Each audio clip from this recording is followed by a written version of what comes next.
नमस्कार साथियों, आप सबका पुनः स्वागत है श्रद्धा एस्ट्रो ज्योतिष में। आज हम लोग डिस्कस करने वाले हैं संत नामदेव जी की जन्म कुंडली के बारे में। कौन कौन से ऐसे योग इनकी कुंडली में मिलते हैं जो इन्हें एक महान व्यक्तित्व बनाते हैं। तो आइए चलते हैं संत नामदेव जी की जन्म कुंडली का विश्लेषण करते हैं। जब कभी भी कोई कुंडली हमारे सामने आती है तो हम सबसे पहले लग्न, लग्नेश, चंद्र, चंद्रेश का विचार करते हैं, जो पिछले कई कुंडलियों में हमने अध्ययन किया है। और ये लगभग सभी व्यूअर्स जान गए होंगे कि आप कोई भी कुंडली उठाएं तो उस कुंडली का लग्न क्या है, लग्नेश कहाँ बैठा है, चंद्र कहाँ बैठा है और चंद्र राशि का स्वामी कहाँ है, ये हमें विचार करना है। तो कौन सा लग्न है?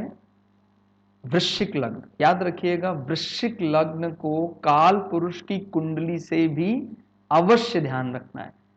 तो जो ज़ोडिएक या भौचक्र में काल पुरुष की कुंडली शुरू होती है वो मेष से शुरू होती है। तो मेष से ये अष्टम भाव क्या माना जाता है? अष्टांग योग, जिसको बोलते हैं कुंडलिनी जागरण का भाव। गुप्त विद्याएं, गुप्त साधनाएं अष्टम भाव से देखा जाता है। और ये भी ध्यान रखना है कि जब भी कभी रेफरेंस लेना है तो मेष लग्न का ही रेफरेंस लेना है, क्योंकि काल पुरुष की कुंडली यानी समय की कुंडली क्या मान रहे हैं हम लोग? मेष लग्न। तो ये भी एक बात समझ में आ जाती है कि जब मेष में केतु विराजमान हो जाता है तो एक प्रकार से सदृढ़ बुद्धि को डिटैच कर देता है, यानी अपने उसमें पूरी सदृढ़ता के साथ कि मुझे संसार में नहीं रहना है, एकदम क्लियर। एक तो होता है भाई दुविधा में रहता है, दुविधा में, यार संसार को छोड़ूं क्या पकड़ूं। और जहां, क्योंकि केतु को क्या बोलते हैं? कुजवत केतु। केतु काम करने में मंगल के समान है। वो अलग बात है कि केतु को हम हेडलेस मानते हैं, लेकिन ये बड़ा ऑबिडेंट भी है अपने काम के लिए। अगर उसको राशि का फेवर मिलता है तो बड़ा ऑबिडेंट है। और केतु को हम बोलते क्या है? केतु को हम मोक्षा प्लैनेट मानते हैं।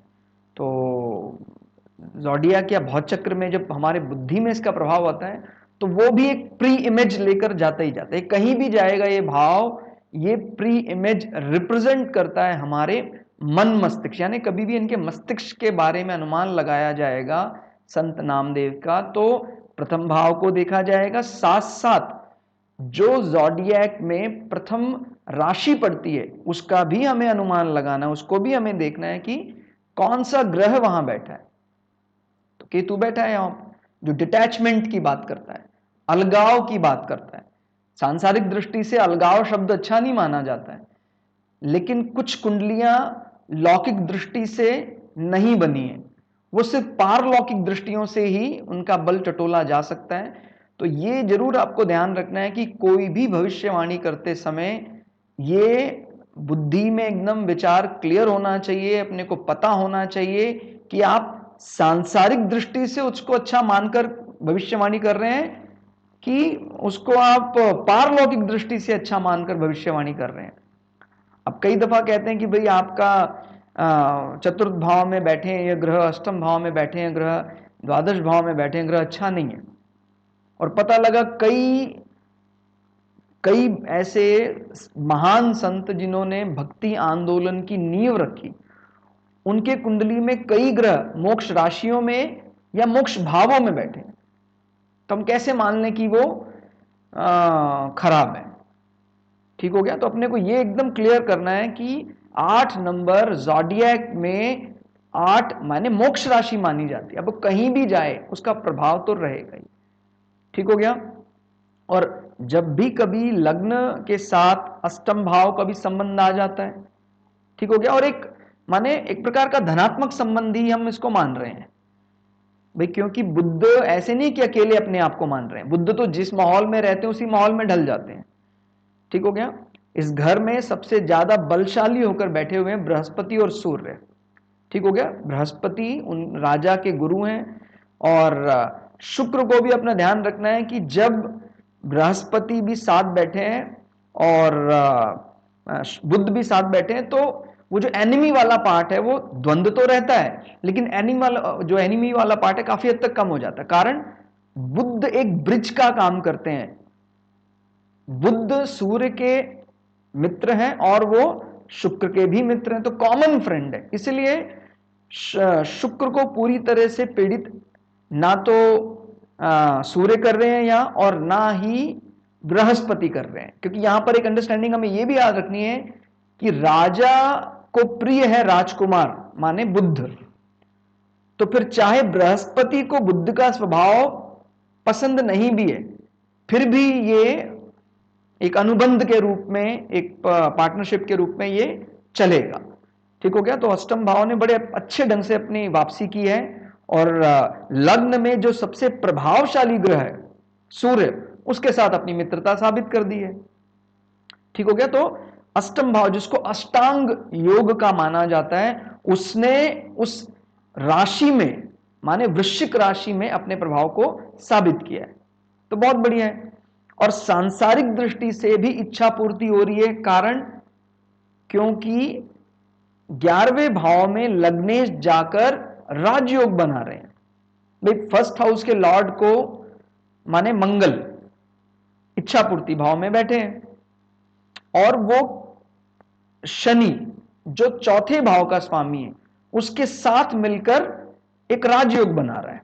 यानी जब कभी राजयोग किसको बोलते हैं हमें पता है, फर्स्ट हाउस और फोर्थ हाउस का लॉर्ड हो गया वो, यानी एक लक्ष्मी त्रिकोण और एक विष्णु हाउस के स्वामी मिल गए तो ये राजयोग। और 11th हाउस को हम इच्छा पूर्ति बोलते हैं। ठीक हो गया। तो बड़े अच्छे ढंग से इच्छा पूर्ति के लिए जो भी काम संत नामदेव जी ने सोचा उसको पूरा किया। अब एक बात और ध्यान रखना है कि अभी तक तो हमने लग्न की बात की, ज़ोडिएक से भी इसकी तुलना की। मन कहां है, मन कौन सी राशि में है, मन कहां से तय होता है, चंद्रमा से। तो मन, चंद्रमा बैठा है पंचम भाव में जो विवेक बुद्धि की बात करता है। और 12वीं राशि याद रखिए, ज़ोडिएक भौचक्र में 12वीं राशि हमेशा एक प्रकार का दूरस्थ संबंध बताती है। ठीक हो गया। तो संत नामदेव का प्रभाव ना सिर्फ अपने जन्म स्थान के आसपास के क्षेत्रों में रहा, महाराष्ट्र के क्षेत्रों में रहा, संत नामदेव का प्रभाव पंजाब के भी बहुत बड़े क्षेत्र में रहा। इनफैक्ट अभी भी पंजाब के कुछ क्षेत्रों में उनका प्रभाव अभी तक भी देखा जा सकता है। तो हम समझ सकते हैं क्यों ऐसा हो रहा है, क्योंकि 12 नंबर जो काल पुरुष की कुंडली में एक प्रकार का फॉरेन लैंड को रिप्रेजेंट करता है, 12 नंबर वहां चंद्रमा आके बैठा है और विवेक बुद्धि की बात कर रहा है। ठीक हो गया। और इस भाव का स्वामी माने राशि स्वामी लग्न के हाउस में जाकर बैठा है। ठीक हो गया। तो यह भी बहुत अच्छा संबंध है। वहां से बृहस्पति अपनी पंचम दृष्टि से चंद्रमा को देख भी रहा है। ठीक है। और ना सिर्फ चंद्रमा को बृहस्पति देख रहा है, इसके लग्न का स्वामी माने मंगल भी देख रहा है, और चंद्रमा को शनि भी देख रहा है। ठीक हो गया। शनि चंद्रमा के प्रभाव में एक प्रकार का वैराग्य आता है जीवन में, तो वो भी अपने को ध्यान रखना है। मुख्य मुख्य बिंदु हमने यहां भी लिखे हैं, वो यहां से भी आप स्लाइड से देख सकते हैं कि काल पुरुष कुंडली लग्न राशियों का विचार हमें अवश्य करना है कि भाई 8 नंबर क्या पड़ता है, 7 नंबर क्या होता है काल पुरुष की कुंडली में, 6 नंबर क्या होता है, वो अपने को जरूर विचार करना है। अष्टांग योग राशि वृश्चिक का 6 ग्रहों से संबंध दिखाई देता है। तो बहुत बड़ा प्रभाव हो गया ये। 6 ग्रह कैसे भाई, 1 2 3 4। ठीक हो गया। और मंगल तो स्वयं इसके स्वामी है। ठीक हो गया। तो ये अपने को ध्यान रखना है कि किस प्रकार से। और फिर मंगल का संबंध शनि के साथ बन रहा है। तो जो जो ग्रह यहां प्रभाव डाल रहे हैं वो ग्रह हमें मदद कर रहे हैं अष्टांग योग साधना में। यानी जीवन का एक बहुत बड़ा समय इसी पर लगाया हमने। ठीक हो गया। और शुरुआत की थी, कहते संत रामदेव के बारे में, पहले उनको लगता था कि ईश्वर सिर्फ मंदिर में ही रहता है, और जब इन्होंने अपने गुरु से एक प्रकार का कह सकते हैं उनको ज्ञान मिला, गुरु का ज्ञान।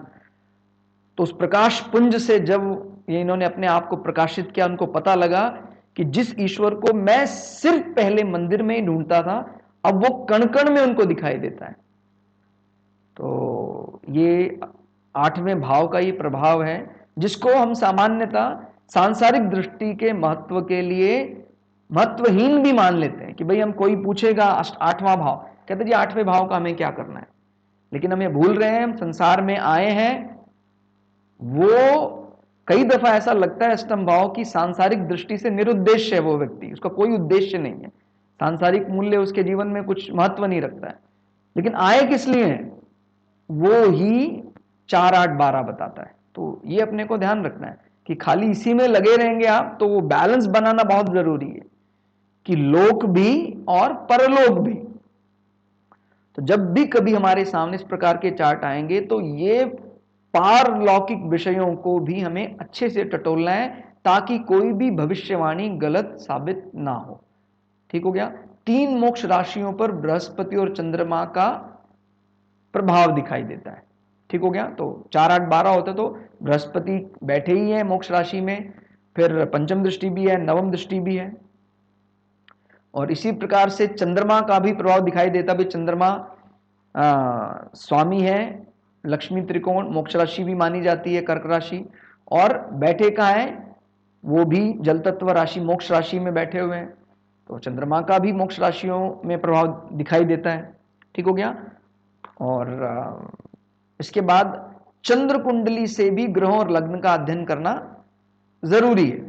ठीक हो गया। तो चंद्रमा यहां बैठे हैं, तो चंद्रमा से जब गिनेंगे 12, तो ये कुटुंब भाव को रिप्रेजेंट करता है। तो एक प्रकार से कुटुंब के लिए डिटैचमेंट या कुटुंब के लिए बहुत लंबा समय ना दे पाना, और अगर हम यहां लग्न से भी देखते हैं तो कुटुंब भाव का स्वामी अपने से 12 होकर व्यय भाव में बैठा है। हालांकि कोई द्वंद्व नहीं चल रहा है कि भाई कुटुंब भाव के कर्तव्यों को इन्होंने उनका वहन नहीं किया या इन पर कोई ऐसा आरोप लगा, उनकी सहमति से ही अपने को उस भार से कम कर लिया। माने कुटुंब का में रहे भी, और उनकी आज्ञा से ही, अपने अर्धांगिनी की आज्ञा से ही अपने जीवन में भक्ति का रस भी बनाए रखा। ठीक हो गया। तो अपने को यह बात भी याद रखना है कि जहां भी केतु जैसा डिटैचमेंट प्लैनेट सपोर्टिव राशि में होता है, तो बिना द्वंद्व के डिटैच कराता है, और जहां भी केतु जैसा प्लैनेट सपोर्टेड राशि में नहीं है, तो एक प्रकार का मन मसोस के कह लीजिए, या पहले दुखी करता उसके बाद डिटैच कराता है। लेकिन केतु का जो एजेंडा है वो पारलौकिक दृष्टि से बहुत अच्छा होता है, और कहीं कुंडली में बृहस्पति का भी प्रभाव बली हो तो फिर कहना ही क्या। ठीक हो गया। उसके बाद हम बात करते हैं कि भाई लग्न में बनने वाले राजयोग और धनयोग पर भी अपने को विचार करना चाहिए। राजयोग माने यश। हालांकि जितने भी भक्त हैं उनके लिए राजयोग का ही विशेष महत्व है। धनयोग का मतलब होता है कोई इच्छा, कोई ऐसी लौकिक इच्छा है, वो भी कामना पूरी हो जाती है, और इसमें कोई बुराई भी नहीं है। भाई जैसे हम भक्ति के लिए कहते हैं कि भाई बहुत बढ़िया अपने को साधक होना चाहिए, भक्ति में सब कुछ छोड़ देना चाहिए। तो जो हम भागवत पुराण के जो सर्वे सर्वा मानते हैं, जिन्होंने अपना सब कुछ छोड़ दिया, जिनको कोपीन का भी अपना लालच नहीं था, जो उनके भी गुरु बताते हैं कौन थे, उनके गुरु राजा जनक थे। ठीक हो गया। तो अपने को ध्यान रखना है, जो शरीर पर एक भी वस्त्र धारण नहीं करते हैं, उन्होंने अपना गुरु किसको मान लिया, एक राजा को, राज ऋषि जनक। तो अपने को यह बात भी ध्यान रखना है कि धनयोग में कोई बुराई नहीं है, लेकिन वो धनयोग किस लिए उपयोग हो रहा है, वो धन समाज के लिए उपयोग, यानी जो इनको मिला वो सब समाज की सेवा में लगा दिया। ठीक हो गया। तो वो अंतर भी अपने को ध्यान रखना है कि किसी सन्यासी की कुंडली में भी, किसी बैरागी की कुंडली में भी बहुत धन योग हो सकते हैं, लेकिन उनको जितना भी धन मिल रहा है वो सारा धन सेवा में लगा रहे हैं। तो अपने को यह ध्यान रखना है कि राजयोग और धन योग में अंतर क्या है। राजयोग का मतलब महान यश, धन योग का मतलब इच्छाओं की पूर्ति, और लौकिक दृष्टि से वो सही भी है। भाई सारे तो एक प्रकार के नहीं बन सकते, सबकी विचारधारा एक नहीं हो सकती, नहीं तो फिर अनंत का कोई अर्थ नहीं रह जाएगा। वो अपनी जगह सही है जिन्होंने कोपीन का भी त्याग कर दिया है, और जो महलों में रहकर ईश्वर की साधना में लगे हुए हैं वो अपनी जगह सही है। ठीक हो गया। तो वो राजयोग और धनयोग दोनों के मिलन की बात करते हैं संत नामदेव की कुंडली में। ठीक हो गया। तो यहां पर बृहस्पति, ठीक हो गया, बृहस्पति पंचम भाव के स्वामी भी हैं। ठीक हो गया। और पंचम भाव का स्वामी जब दशम भाव के स्वामी के साथ मिल गया तो ये एक प्रकार का राजयोग बन गया। ठीक है, सूर्य दशम भाव के स्वामी है। इसी प्रकार से पंचम भाव के स्वामी जब सप्तम भाव के स्वामी के साथ मिल रहे हैं, यानी बृहस्पति और शुक्र का मिलन, ये भी एक प्रकार का राजयोग बन गया। ठीक है। और बृहस्पति और बुध का मिलन एक प्रकार का धन योग बन रहा है, क्योंकि बृहस्पति पंचमेश है और द्वितीयेश भी है, और बुध क्या है, एकादशेश। तो हम समझते हैं कि इनके स्वामी अगर मिल जाए तो वो धन योग का निर्माण करते हैं। तो बहुत बढ़िया है, वो इच्छाओं की पूर्ति के लिए, ठीक है, और समाज हित में कुछ ऐसा कार्य करना है तो उसके लिए बहुत बढ़िया माना जाता है। और जो इन्होंने पद लिखे, ध्यान दीजिएगा, इनके जीवन में बहुत, जैसे कहते हैं 12वें भाव में राहु का जब संबंध आता है, 12वां भाव यानी इसको हम बोलते हैं फॉरेन लैंड और फॉरेन पीपल, तो वो अपने क्षेत्र से दूर के क्षेत्रों के साथ जो संबंध बनाता है बहुत अच्छे बनाता है। विदेशियों के बीच में व्यक्ति को प्रसिद्ध करता है, क्योंकि राहु भी इस राशि में बड़े बली माने जाते हैं। जैसे कुजवत केतु होता है वैसे शनिवत राहु होता है। तो यहां 7 नंबर यानी तुला राशि है जो शनि की उच्च राशि है। तो राहु यहां क्या बात बताता है कि भाई विदेशी लोगों से खूब यश, मान, प्रतिष्ठा संत नामदेव को प्राप्त हुआ। तो अपने को यह बात भी याद रखना है कि किस प्रकार का मान सम्मान संत नामदेव को यहां प्राप्त हुआ विदेशियों से। विदेशी माने एक प्रकार से जो अपने क्षेत्र से दूर के लोग, जहां भाई आज के अगर बात करते हैं 200 साल पहले, तो उस समय तो हमारे लिए महाराष्ट्र से पंजाब में जाना भी बहुत बड़ा माना जाता था कि भाई बहुत लंबी यात्रा है। तो ध्यान रखिएगा कि उस दृष्टि से भी हम कह सकते हैं कि संत नामदेव का महाराष्ट्र में जन्म स्थान है और प्रभाव इनका पंजाब में भी है, बहुत बड़े क्षेत्र में रहा। गुरु ग्रंथ साहिब के कई शब्दों में संत नामदेव के जो उन्होंने पद लिखे उनकी झलक मिलती है। तो किस किस प्रकार के पद, इनके पदों में हठ योग की भी बात दिखाई देती है और प्रेम भक्ति दोनों का तालमेल दिखाई देता है। जो भी संत नामदेव ने पद लिखे तो वो भी अपने को समझ में आता है कि भाई अष्टम भाव का पूरा प्रभाव रहा। और बाकी ये कुछ बातें हैं जो संत नामदेव के बारे में बताई जाती हैं, आप भी इनको देख सकते हैं, क्योंकि कुंडली के साथ कई बातें ऐसे उनका मिलान करना फिर आसान हो जाता है कि भाई किस प्रकार की चीजें इनके जीवन में घट रही हैं जो बार बार अष्टम भाव यानी अकल्ट नॉलेज जिसको बोलते हैं, इस प्रकार की विषयों को पुष्ट कर रहा है कि भाई लोग कहते थे इनको कोई इस प्रकार की सिद्धि है। भाई जैसे विट्ठल की मूर्ति को दुग्ध पान करा दिया, और इस प्रकार से एक बार वो कीर्तन कर रहे थे तो मंदिर के पुजारी ने कहा कि आप उस तरफ चले जाइए, तो फिर वो मूर्ति भी उसी तरफ हो गई जहां संत नामदेव जी गए। तो वो बार बार ये बात बता रहा है कि ये सब चीजें जिंदगी जीवन की कि भाई अष्टम भाव जिसको हम अष्टांग योग साधना का भाव मानते हैं वो जागृत था, और उसमें बनने वाले राजयोग और धन योग का पूरा प्रभाव संत नामदेव जी के जीवन में देखा जा सकता है। तो हमने मुख्य मुख्य बिंदु, हालांकि संत नामदेव जी को एक चार्ट में या कहें कुछ समय में समझ पाना करीब करीब असंभव सा है, लेकिन हमने कुछ मुख्य मुख्य बिंदु आप लोगों के सामने रखे ताकि आप लोग इनके जीवन का अध्ययन कर पाए और इनके जीवन से उस शास्त्र को, या कह सकते हैं जो हम ये ज्योतिष हमारा विषय है, उससे हमें कुछ मदद मिल पाए। तो हम बड़े विनम्रता के साथ संत नामदेव जी के जीवन को पुनः पुनः प्रणाम करते हैं और उनके जीवन से हमें जो भी बातें यहाँ एस्ट्रोलॉजी में सीखने में मदद मिली, उनके लिए उनके उस भक्ति को हम प्रणाम करते हैं। तो दोस्तों आज के लिए इतना ही। क्लास आपको कैसी लगी कमेंट करके आप लोग हमें जरूर बताइएगा। मिलते हैं अगली क्लास में, तब तक के लिए जय श्री भगु पराशरा, जय श्री शुक्राचार्य, नमस्कार।